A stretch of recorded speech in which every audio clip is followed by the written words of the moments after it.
থাকতে পারবো না। যখন ও আমাকে ডাক দিবে যে মা, আমার আমার অনেক কিছুই বলবে, যে আমি এই দুধ খাওয়ার জন্য আমার অনেক ছেলে অনেক কান্নাকাটি করছে, কিন্তু আমি আর দুধ দিই নেই, কারণ আমি চাইছি যে ও দুধের নেশাটা ভুলে যাক, কারণ দুধের নেশা যদি না বলে আর আমি রাখতে পারবো না।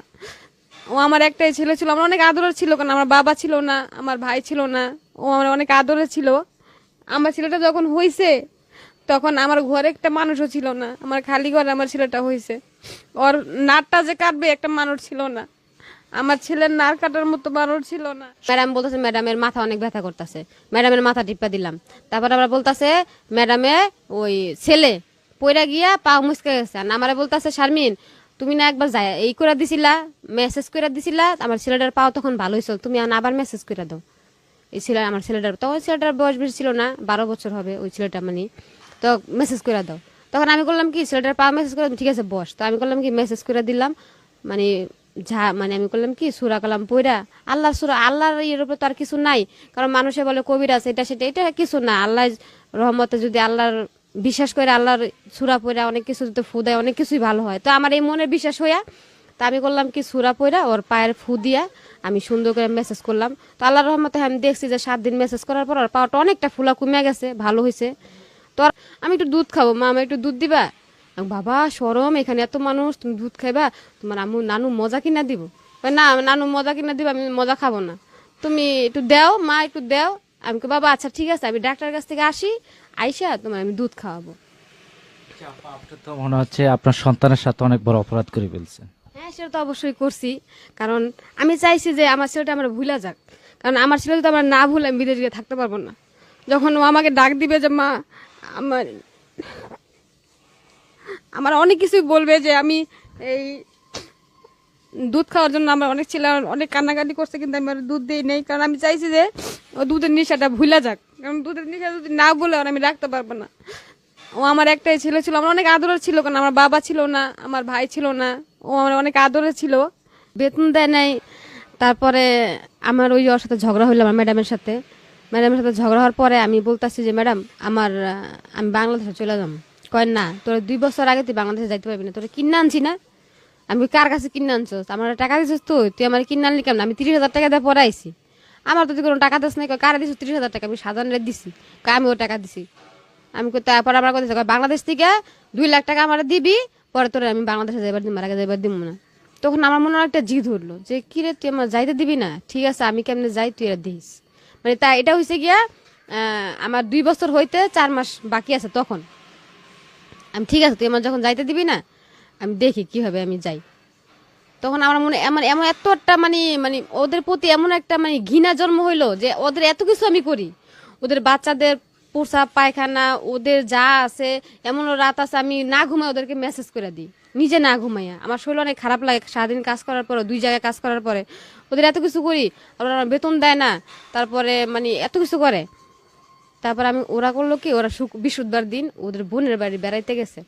তা আমার মনে হতে আছে আমি এখান থেকে চলে যাবো, আমি কেমনে যাবো, মানে এই চিন্তা আমার মাথায় খালি ঘুরতেছে, কেমনে আমি যাবো, কেমনে আমি যাবো। তখন করছে কি ওরা আগে চলে গেছে। তখন আমি আবার উপরে যে পরিষ্কার করতেছি ছাদের উপরে দিয়ে, ওর ছেলে আবার দেখে না। ওর ছেলে করছে, ওর ছেলে তোমার করছে আমি ঘরের ভিতরেই আছি, ওর ছেলে করছে ঘরের ভিতরে ঢুকছে, ঢুকে জানি কি জানি করলো, কইরা আবার বাইরে মানে গেট আটকায় বাইরে চলে গেছে। কিন্তু আমি কিন্তু বাইরের সাইডে পড়ে গেলাম, আমি কিন্তু ঘরের ভিতরে ঢুকি নাই।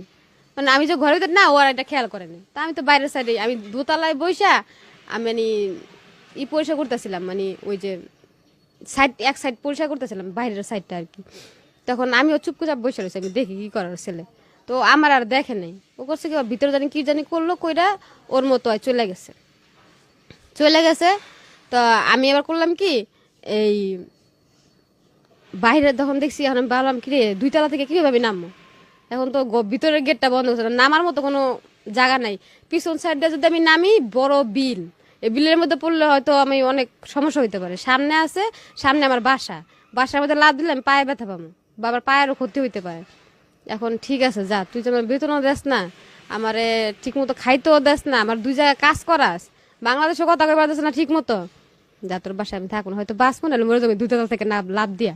তখন করলাম কি, ওই 2 তলা মানে ওর ছেলে আমার দেখে না, গেট বন্ধ করে চলে গেছে।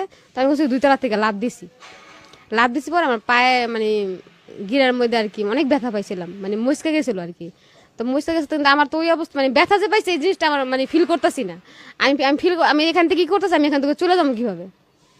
না, আমি কিন্তু এর অনেক আগে কিন্তু আমি বাইরে ঘুরছি, আমার কাছে চাবি আসছিল, কিন্তু ওই সময় আমার এই জিনিসটা ছিল না, আমি চলে যাবো। কিন্তু তখন আমার এই জিনিসটা আপনার চাবি দেওয়া এখন আপনাকে বন্ধ করে দিয়েছে, আপনাকে চাবি দিচ্ছে না। চাবি দিচ্ছে, মানে ওরাও নিয়ত যে মানে আমি তো শারমিনের সাথে খারাপ ব্যবহার করি, ওরে বেতন দিই না, হয়তো ওইখান থেকে চলে যেতে পারে, মানে ওরা এইটা ভাবতাছে। তখন আমার কোনো চাবি দিত না। তা ঠিক আছে, মানে তখন তো আমার 4 মাস বাকি আছে 2 বছর হইতে। এই 2 বছরের ভিতরে মাত্র আমি সবকিছু মিলে বেতন পাইছি মাত্র 6 মাসের, আর কোনো বেতন পাইনি আমি। মানে 6 মাসের বেতন তাও পাইছি কিভাবে, ঝগড়া কইরা, মানে ঝগড়া কইরা ওদের সাথে খারাপ ব্যবহার কইরা, ওরা আমার সাথে খারাপ ব্যবহার করছে। কিন্তু একটা কথা কি, এত যে খারাপ ব্যবহার করছে, আমার খাবার দেয় না, কিন্তু কখনো মারে নাই আমার, মানে মারে নাই কি, চোখ গরম করছে এটা। আমি যখন দেখছি যখন চোখ গরম করছে, তখন আমি থাইমা গেছি। এই কারণে আমি চিন্তা করছি, এখন যদি আমি ওর সাথে খারাপ ব্যবহার করি, ওরা আমার মারবো। কারণ একটা মানুষের সাথে কিন্তু কথা বললে বোঝা যায় ওরা কখন মানুষটারে মারতে পারে।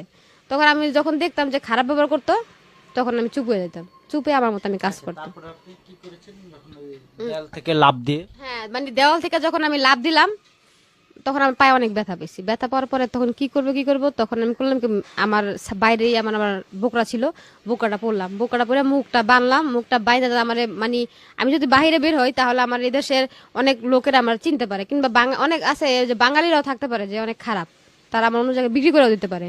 আবার অনেক ইন্দোনেশিয়ানরা আছে, ওরা করে কি মেয়েদেরকে অনেক অনেক জায়গায় বিক্রি করে দেয়। তখন আমি করলাম কি, নাইমা আস্তে আস্তে করে মুখটা বাইন্দা দরজাটা খুললাম, আমি বাইরের সাইডে আসছি।